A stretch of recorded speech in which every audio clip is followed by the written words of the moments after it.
Good afternoon, everybody. I know. I'm telling you, 3 minutes early. 3 minutes early. Record. I'm just, trying to deliver, picking up what you guys are putting down. I don't have anything off the top, so I'm happy to take your questions. Really, Okay. you're always surprised, Matt. Well, I know, but it's a Monday. There was stuff happening over the weekend. But, I have no doubt you'll ask about it. So, well, I'm sure someone will. Can I just ask you if you have anything to add to the comments that were put out earlier under your name on the response to Chairman McCall and his. I don't have anything additional to add, Matt, but I will reiterate what we shared this morning, which is that it's unfortunate that after being provided a classified briefing and being provided a written summary of the contents of the dissent channel cable as well as the department's response, that the House Foreign Affairs Committee continues to pursue this. Our viewpoint is that the materials and briefings that we've offered and provided have sufficiently met the mark when it comes to the committee's legitimate oversight requests. Now, that being said, we'll continue to engage with Congress and the committee when it comes to correspondence and things of that nature. But you've heard me say it, you've heard the Secretary speak about the importance of the dissent channel cable and the integrity to which it holds here in the department, and we'll continue to do what we can and what we need to protect it. Is it your view or the Secretary's view or the department's view that actually giving them the cable would not add anything to what they already have? Matt, you've heard me speak about this before. This is not just necessarily about this dissent channel cable. It is about the dissent channel I writ know large. that, but do you think that giving them the cable would give them anything? Would give them any additional information? I'm not gonna. Haven't already provided? I'm not gonna get into the contents of you. I'm asking you if you think that it would give them any additional information. I'm just not gonna make that assessment from here. The dissent channel cable But is if a you can't make classified that document. assessment, if you think that you've already given them everything that they need in terms of this cable, in both the briefing and the summary form of it, then shouldn't you be able to say that there is nothing else they could learn from getting the entire thing? We have said that. I've said that through by saying that we've provided a classified briefing as well as we've provided a written summary that covers the entirety of the contents of the cable as well as the department's response. Thanks. Humira, go ahead. I want to ask you about Ambassador Burns' Sure. meeting. How useful does the State Department think this meeting was to stabilize U.S.-China relationship? I'm not going to put a metric on one specific engagement or not, Humira. What I will say, though, is that maintaining open lines of communication with the PRC has been a key tenet of our approach as it relates to this very complicated bilateral relationship. You have seen even the Secretary speak about the importance of that, even after his trip was postponed. You saw him talk about the importance of these open lines of communication remaining open and being used as a way to discuss things that are critical and important to the bilateral relationship. And just as the Secretary does when he speaks to his counterparts, the ambassador spoke in his meeting about the areas where our two countries can cooperate, such as addressing the challenge of the climate crisis, such as addressing cooperation when it comes to global health and public health, as well as important opportunities on food security and other things. So our belief is that with the PRC, we want to and intend to keep lines of communication open. We do that through the Secretary, we do that through Assistant Secretary Crittenbrink, we do that through Ambassador Burns, and we do that through a variety of others who are working day in and day out on this issue. Right, I have a couple of more on this. So there is a specific line from the Chinese side saying, it says that the United States must correct its handling of the Taiwan issue and stop the hollowing out of one China principle. I'm curious, what was Ambassador Burns' response to this, or what's your response to this? I mean, does the United States see that there is anything for it to correct here? There absolutely isn't, and the ambassador conveyed privately what you've seen myself, the secretary, and others say publicly and clearly, not just from this podium, but other corners of this administration. There has been no change to our policy with China. There's been no change to our one China policy, which is guided by more than 4 decades of the Taiwan Relations Act, the 3 joint communiques, and the 6 assurances. We have been very clear-eyed about that. And we're also going to continue standing with our friends and allies across the Indo-Pacific to advance our shared prosperity and security and values. We do not intend to change the status quo. That has never been the approach that the United States has attempted to take. Right, and was the possible rescheduling of Secretary Blinken's trip discussed during this meeting? And, was there any decision or at least a tentative date that, both sides would plan on? I certainly wouldn't get into the specifics of diplomatic discussions like that, but you heard the secretary talk about this just last week when he sat down for Washington Post Live. He would like to go. He would like to get this trip back on, and will intend and work to do so when conditions allow, but I don't have any additional updates beyond that. Nike, go ahead. Yeah, also staying on China, if I may. Sure. China is sending a peace envoy to Ukraine and other countries. Can you provide a U.S. assessment on the latest diplomatic efforts?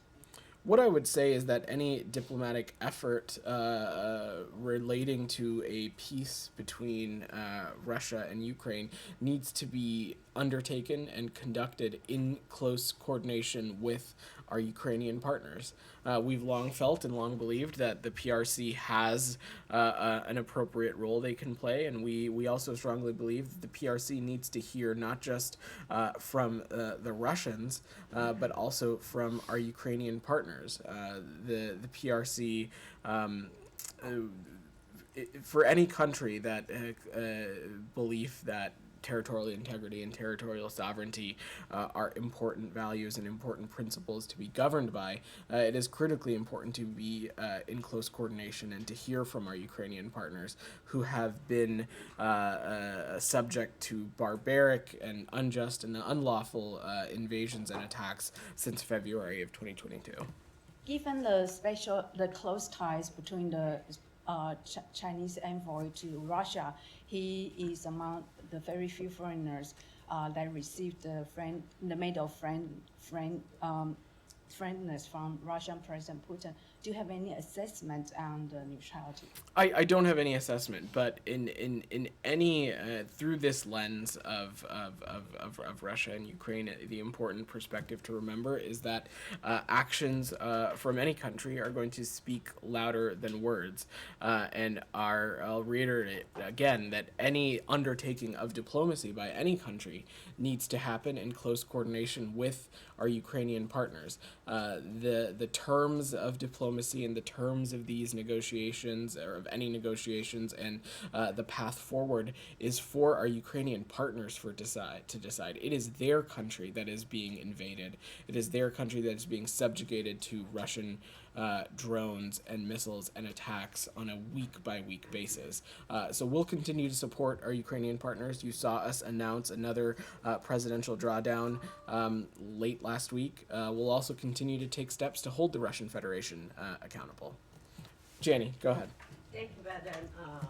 On the contaminated water in Fukushima, Japan, what is the position of the United States regarding the release of contaminated water in Fukushima, Japan?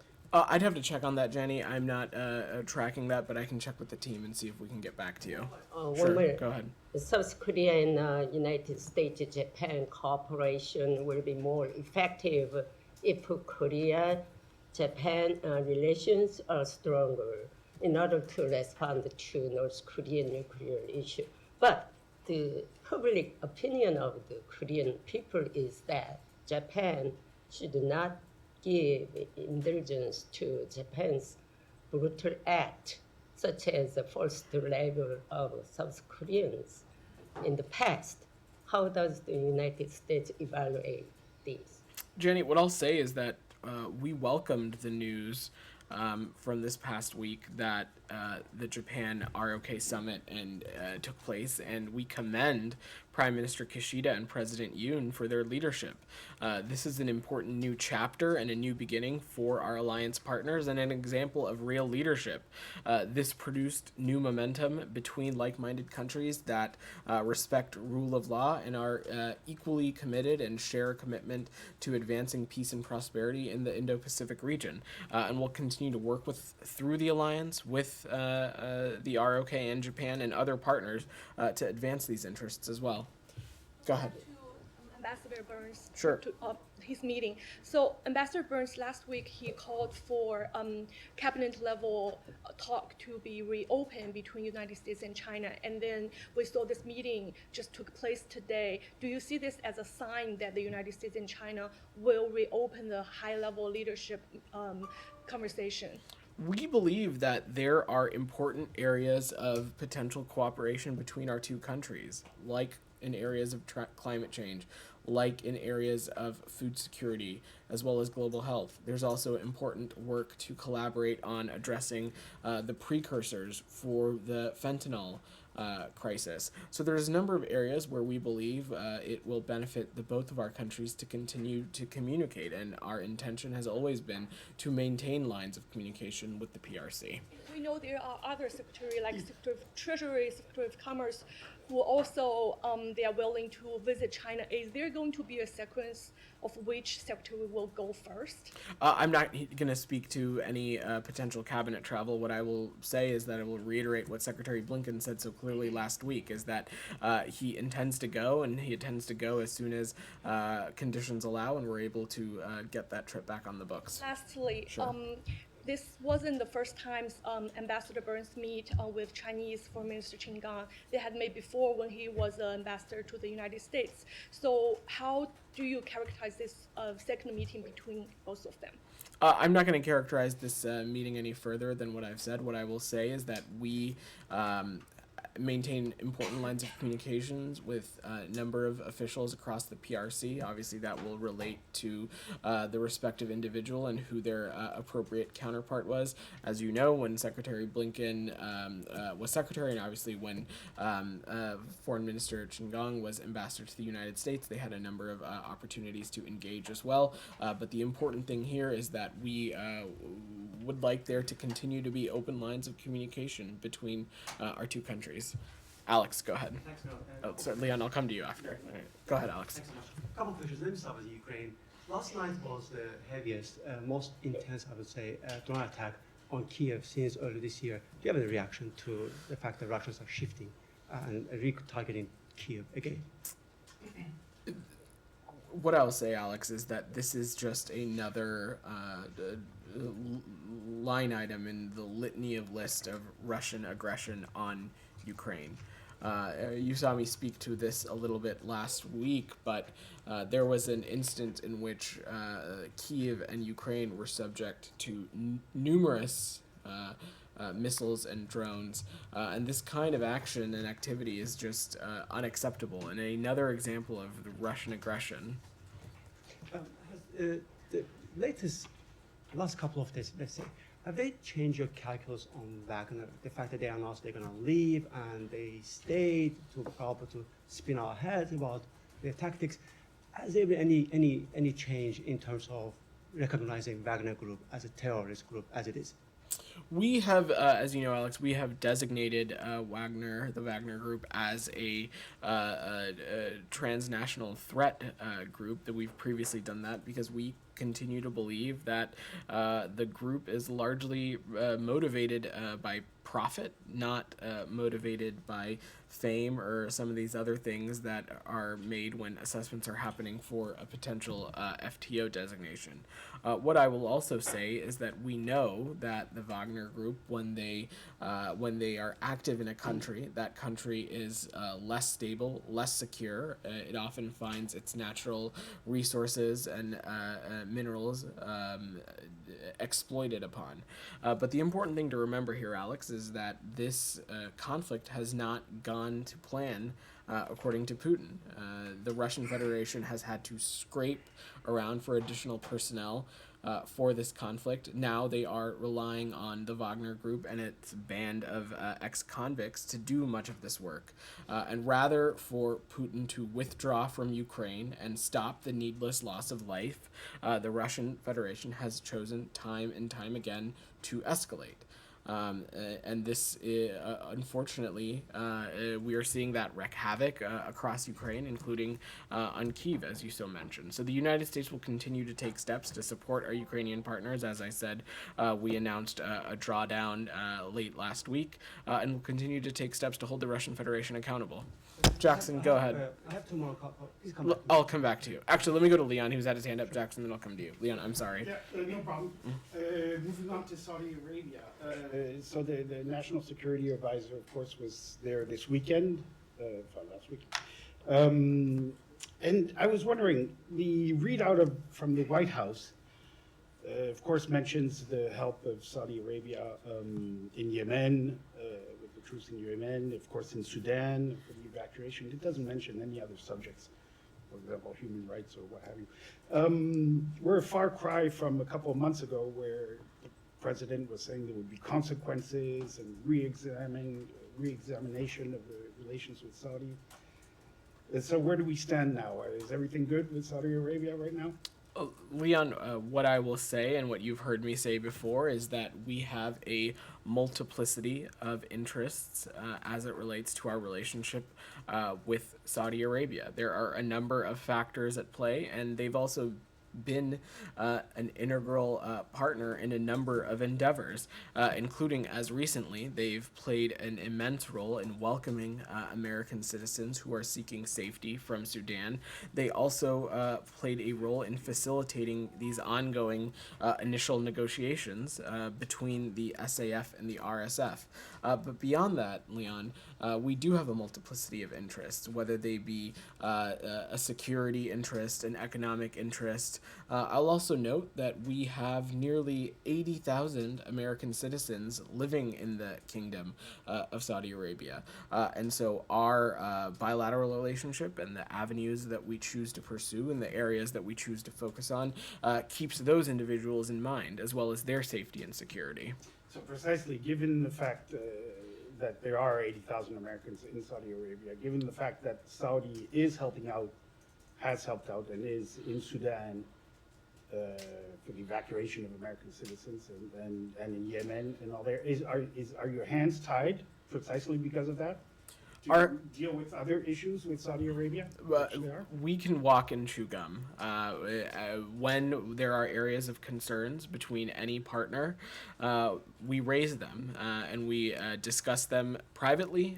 We raise them in appropriate diplomatic channels. But what I will say again is that Saudi Arabia has been an important partner on a number of fronts, including welcoming American citizens from Sudan, as well as welcoming these talks. They also have played an integral role in the peace and stability and security of the region as well, and have taken appropriate steps in the conflict with Yemen also. And so they will continue to work with them on a number of these issues. Okay, just one follow-up Sure. and then I'll finish.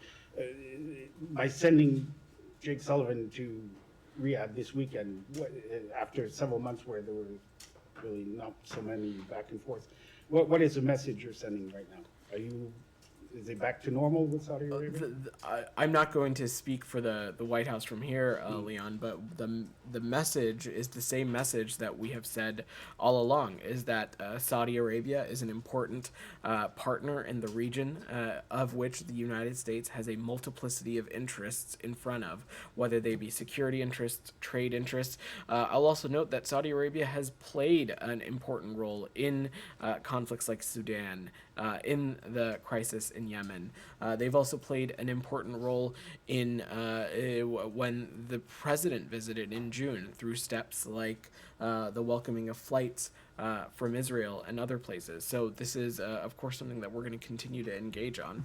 Michelle, go ahead. On this, were you able to make any progress regarding the normalization between Saudi Arabia and Israel, and did Sheikh make any progress? I don't have anything additional to add beyond the White House's readout, but of course this is something that is not just important to the United States, but it's important to the region, and it's something that we'll continue to focus on as well. On the Arab League decision yesterday to bring Syria back to its council, what's your view on that?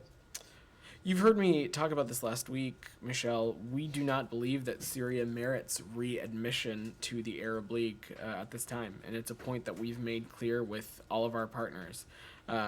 I will note that we share a number of the same goals with our Arab partners with respect to Syria, including reaching a solution to the Syrian crisis that is consistent with UN Security Council Resolution 2254. We believe that there is a strong need to expand humanitarian access to all Syrians, build security and stability to ensure ISIS cannot resurge, create safe conditions for the eventual refugee returns, and releasing the clarifying fate of those that are unjustly detained and missing, as well as there's an important opportunity to reduce the influence of Iran as well as countering the Captagon trafficking that's taking place from Syria. So there's a number of issues in which we believe that our partners will use direct engagement with the Assad regime to further and push and demand in these issue areas. Jordanian foreign minister has said last week that Jordan and the Arab countries coordinated their initiative with the U.S. before they put it on the table. Can you confirm that? Did you give any green light to the Arab countries to move forward with their normalization with Syria? I'm certainly not going to get into the specifics of diplomatic discussions, Michelle, but I just said that, we have made clear to all of our partners that Syria does not merit readmission into the Arab League. And we continue to believe that we will not normalize our relations with the Assad regimes, and we don't support our allies and partners doing so either. Final one on the strike that targeted a drug dealer in Syria today and killed him and his family. Do you have any reaction? I've seen those reports, Michelle, but I don't have any confirmation or assessment to offer on that from here. Jackson, go ahead. Thanks, Don. So regarding the calls threat to hold Secretary Blinken in contempt of Congress, could the State Department provide a version of the cable that redacts confidential material or whatever may compromise sources or methods? Is the State Department prepared or willing to fight the subpoena in litigation?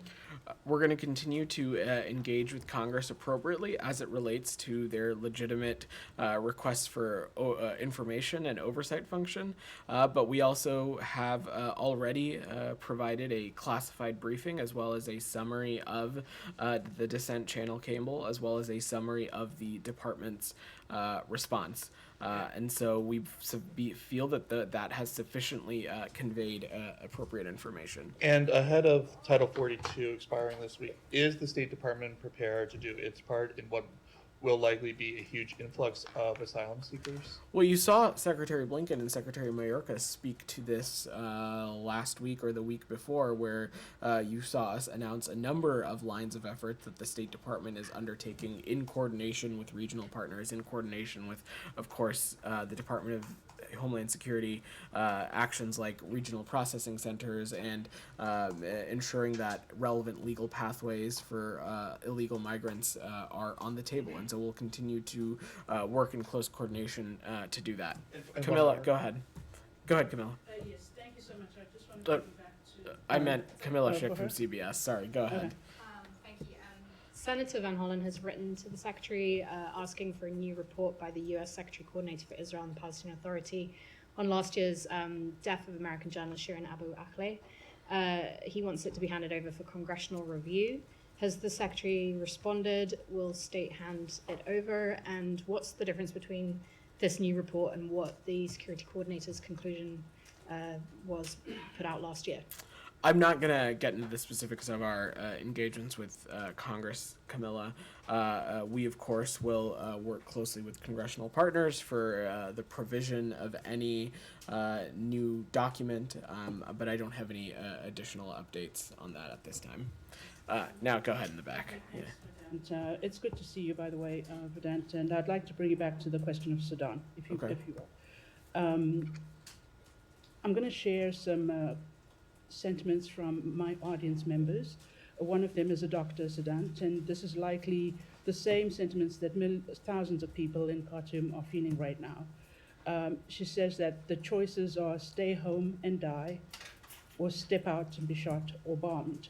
Pearl, my home and my aunt's 2 houses down the road in Khartoum, Amarat area, were bombed. Another audience member has shared this and said, would it not have been better, quote, if we had heard directly from the resident ambassador? Now, I'd like to hear your comments given that Ambassador John Godfrey's work. And Vedant, please speak a little bit about your specific work with your ally, the United Kingdom, on Sudan. Where are you guys at? And was there any assessment, or what is your current assessment as to why there was no sort of early warning response, particularly through the mechanism of the African Union? So where are we specifically here? What are you doing? There is a sense from the Sudanese people who say that it seems unfair that even here in Washington, they've attended events that Secretary Blinken was at, and they said, quote, Pearl, it's so unfair. The United States is making sure that the Ukrainian people receive all the help, but Sudan is getting nothing. No help, no attention. People are dying in their homes, no water, no electricity, no food. How are you working with your PD department to kind of be transparent and increase understanding about what you're doing, what outcomes, where do these things stand right now, and speak to my audiences here in Africa? Let me say a couple of things. First and foremost, Ambassador Godfrey has personally been deeply engaged on this issue and continues to be. And his leadership and the way in which the suspension of operations procedures and operation was conducted is a testament to, of course, the broad interagency effort, as well as the entirety of our workforce in Khartoum, but especially a testament to Ambassador Godfrey's hard work and leadership. So let me first open with that. As it relates to any pre-warning, the United States, I'm not here to speak to any other multilateral mechanism, but what I can say about the United States is that since August of 2021, we have been clear and consistent with the world and clear and consistent with American citizens and LPRs who happen to be in the region that Sudan is a level 4 do not travel country. We have not parsed our words about the delicate security situation that has existed in Sudan for some time. It didn't start being a level 4 country in April. It's been a level 4 country since the fall of 2021. And we have not been naive or have not hesitated to make that clear to American citizens through all the communicative mechanisms that exist through our travel advisory websites. Number 3, the anecdotes and quotes that you offered are the exact reason why we are so deeply engaged in ensuring that we can get a ceasefire that lasts. And it's why we welcome the initial start of negotiations between the SAF and the RSF that began over the weekend. And we, like I said earlier, we appreciate the role that the Kingdom of Saudi Arabia has played in hosting and facilitating these talks.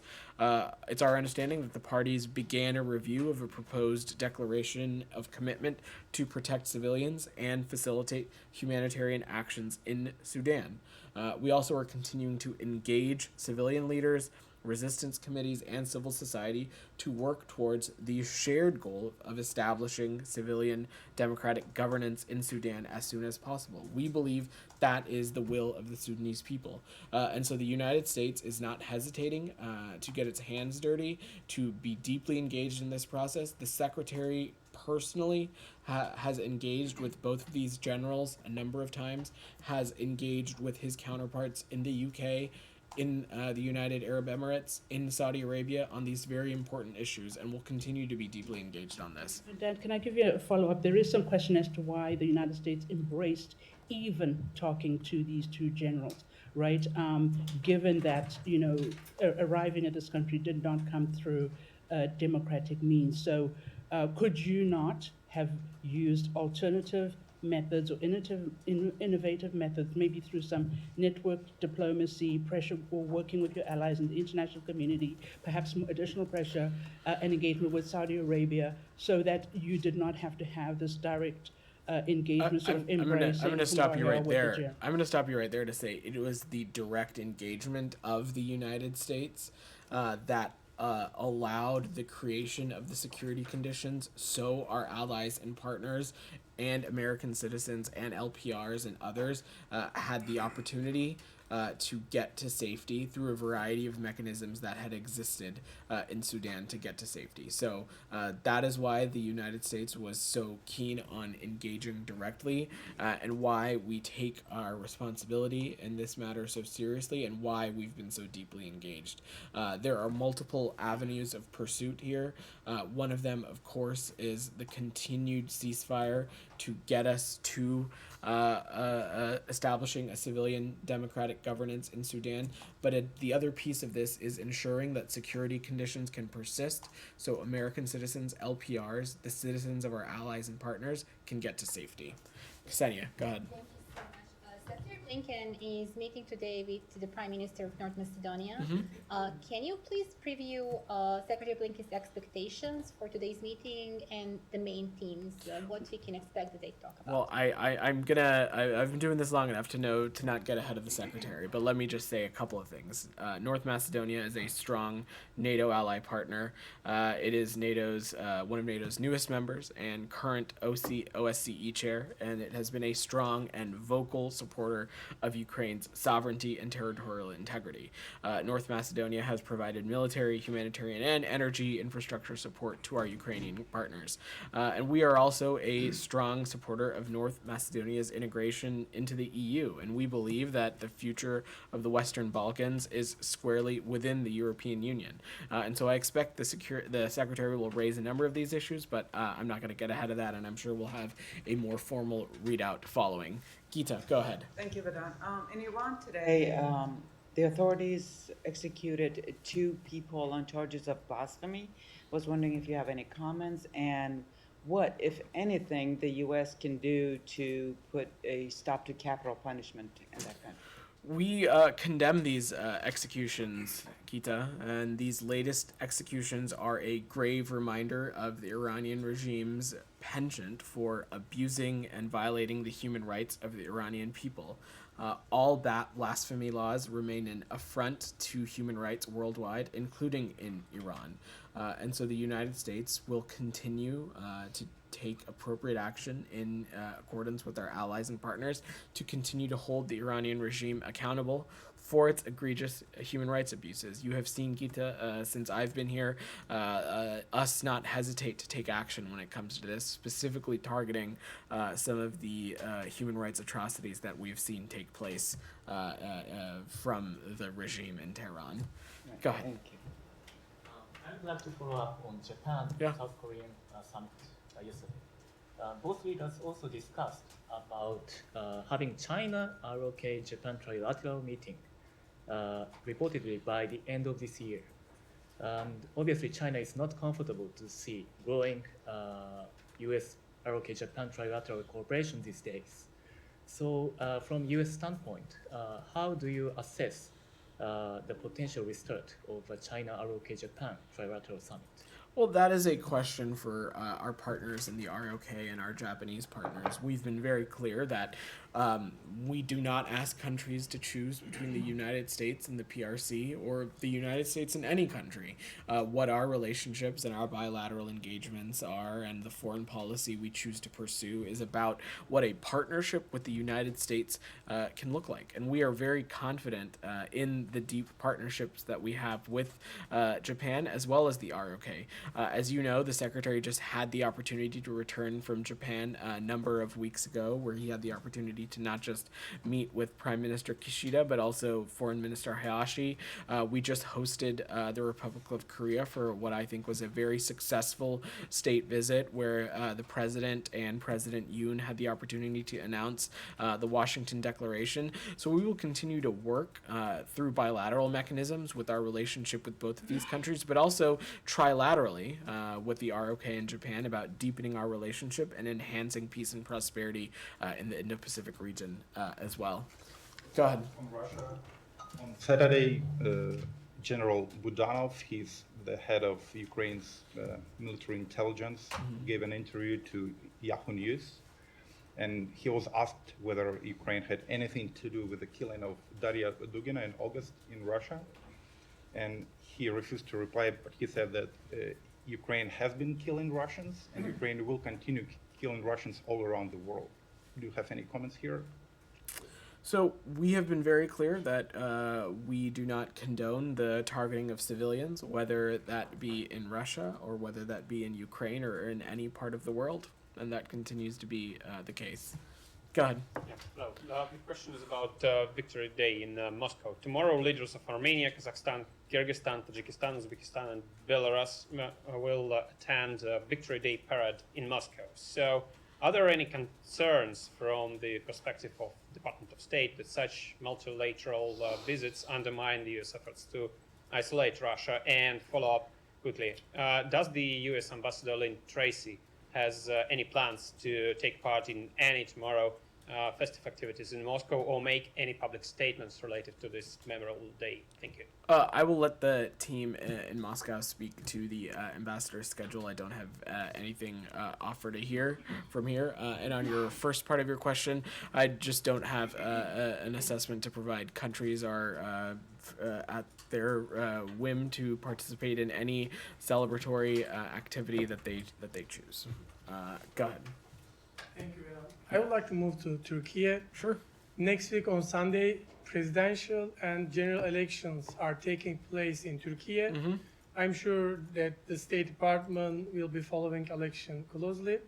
So how will the election results affect Turkish and American relations?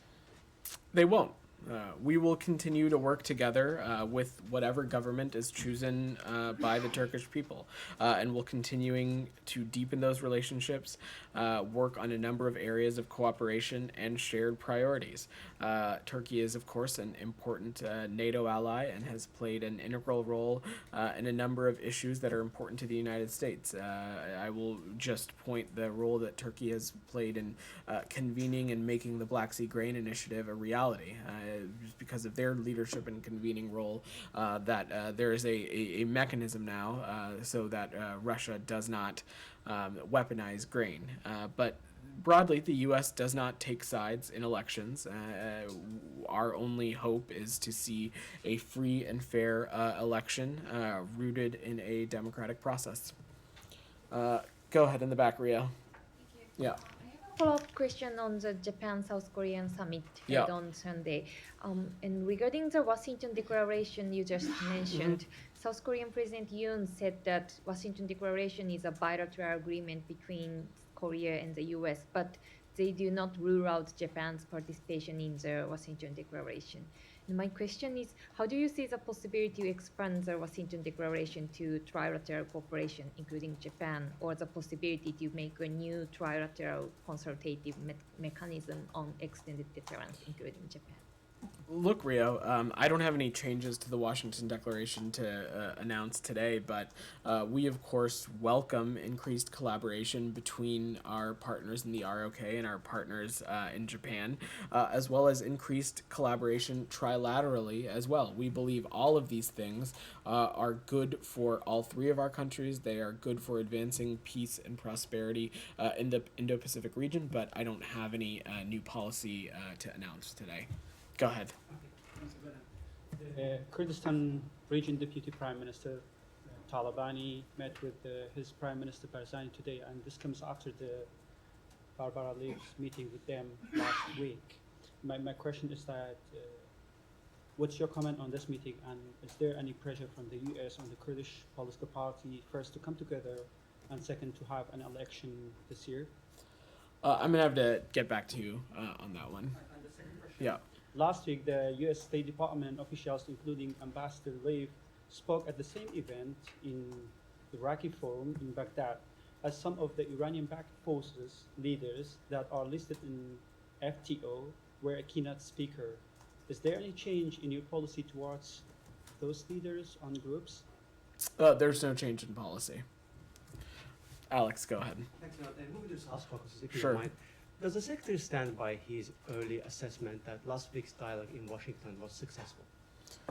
I'm asking because I've been hearing, different, let's say, conflicting comments from both sides. Our view, Alex, is that last week's discussions were constructive, and we believe that the delegations from Armenia and Azerbaijan made significant progress in addressing difficult issues. Both countries, as you know, agreed in principle to certain terms and have a better understanding of each other's points of views. And we believe that with additional goodwill and flexibility and compromise, that an agreement is within reach. And we continue to provide full support and engagement from the United States as the two countries continue to engage in dialogue and to continue to secure a durable and sustainable peace. Are there further steps that both sides, Armenia and Azerbaijan, should take or should refrain from taking to maintain the momentum? I'm not going to get into the specifics in the discussions, Alex, but as I'm sure you're aware, there's reporting out there that the parties have continued their talks, and we welcome those reports, that those parties are continuing to engage in these discussions. And we reiterate our conviction that peace is within reach and that direct dialogue is key to resolving issues and reaching a lasting peace. Finally, on Azerbaijan, human rights came up in this room from time to time. The Secretary have a chance to discuss the topic with his Azerbaijan counterpart. Today there was a pardoning, but they did not include Bakhtiar Hajiev and other dozens of political prisoners in that list. I'm not going to get into the specifics of last week's talks beyond what we've shared publicly, but of course we raise human rights regularly and consistently with our counterparts when we engage with them. Any reaction to today's decision? I have nothing else to offer. Jackson, go ahead. Two China-related questions. Sure. Senate Democrats plan to introduce a new China competition bill in the coming months to address a wide range of economic and security issues, including technology transfers, the Belt and Road Initiative in Taiwan. Does the State Department support any effort by Congress to resolve these China issues? Does it hold a different opinion on this? I'm just not going to get into potential impending legislation from up here. And China's foreign minister said on Monday it is imperative to stabilize Sino-U.S. relations after a series of, quote, erroneous words and deeds, end quote, through ties back into a deep freeze. Any reaction to that? Through what? What was the second part of your question? Through ties back into a deep freeze. Our viewpoint has always been that there's an importance to continue to maintain open lines of communication with the PRC, and you have seen the United States do so. The United States has acted responsibly. We have continued to engage with PRC officials and have kept lines of communications open. We have no change to our One China policy. All right. Thanks, everybody.